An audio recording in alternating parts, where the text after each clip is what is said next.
You still kept a relationship with your father, despite the fact that he was fucked up. And that's how you are with men. Despite the fact this nigga's acting fucked up, I'm still gonna look for him. Because you're a good person. Oh my God, that's another thing I noticed that I do. I'm like, well, I keep giving my dad chances. And I keep talking to my dad. So why would I cut off this guy? And why would I cut off this guy? They didn't do what he did.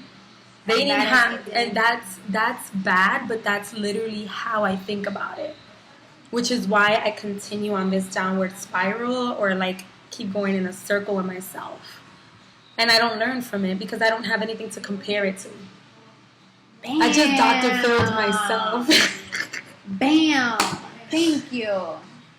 No, is that You're true? You're saying it now. Like I'm telling you, but it doesn't matter how many times I can say it. No, it's true. You're saying it to yourself, which is the best part. You're saying it. My favorite color is black. I love the song Prisoner by The Weeknd, and I love house music because of my parents.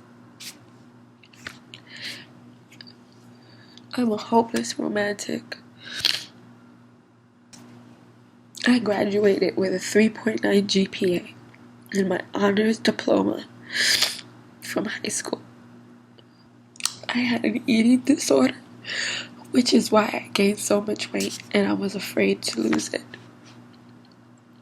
I can't keep a job because none of them make me feel anything. And because I don't ever want to settle for something that I don't want.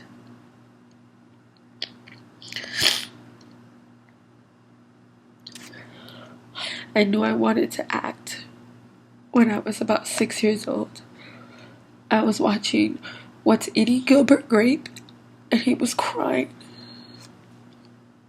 And I thought it was real. And I didn't understand what was happening. But it made me feel, and it made me cry. And at that moment, I knew that's what I wanted to do. So, when printers and the internet came out, I started printing scripts, and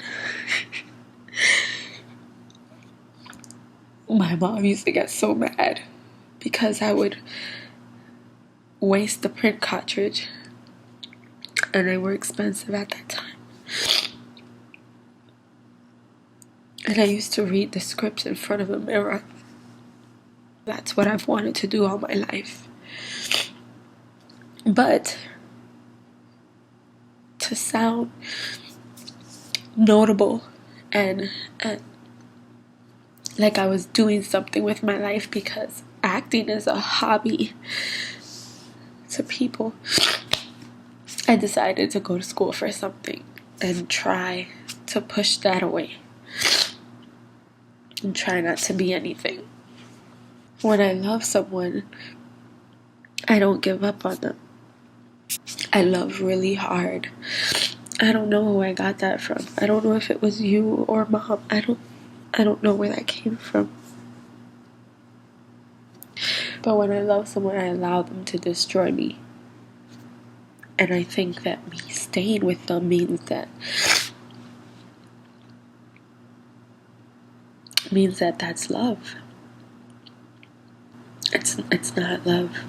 And he was abusive. He was mentally abusive, physically abusive,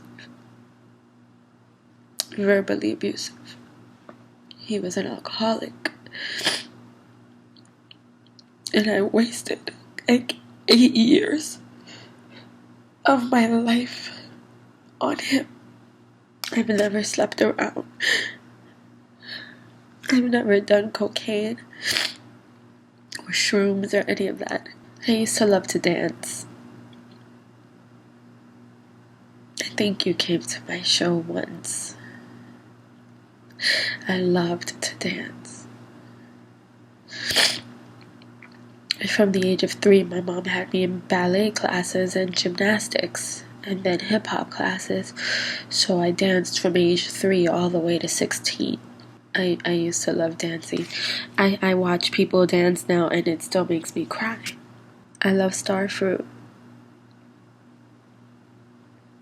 And I hate sand. I'm stubborn and I love food.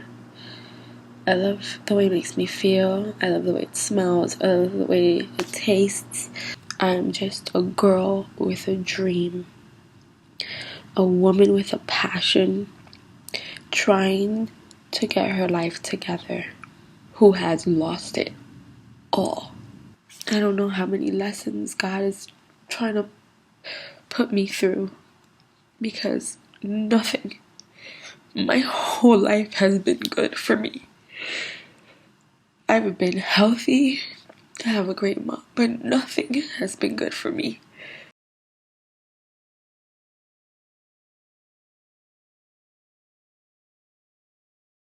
No matter what level of happiness I have going on in my life, or accomplishments, or goals that I've achieved, I still feel so fucking stuck by force in this life, in this cycle of having to work for someone else.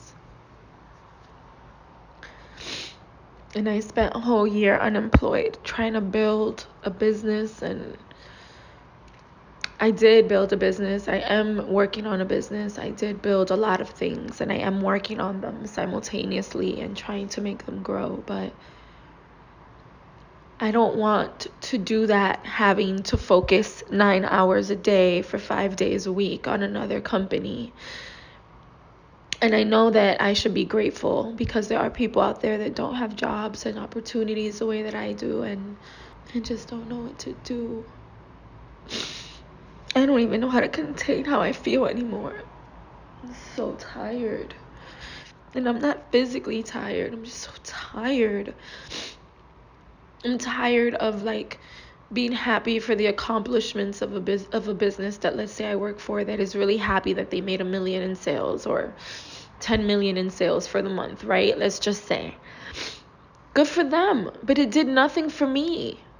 It did nothing for me. You can't tell me that, oh, okay, yeah, we made $1 million in sales and everyone is getting paid under fucking $60,000 a year. I try to change my mind frame. I try to take really deep breaths and just be so grateful for the fortune and the life that I am currently living. I'm just so overwhelmed constantly. And my gut and my energy, my empathy, my insides tell me exactly what I'm feeling at all times. And they tell me when to stay away, and I've been listening to it more. I've been listening to that thing we call a gut feeling. It's a real thing, dude. It really is. And you're gonna listen to this in a year, Nicole, and you're gonna be so happy. Because at that point, a year from now, you will be working for yourself. The work will be different, because it will be work for you. It will be work that you are doing on your own, because you are your own boss and you are building yourself.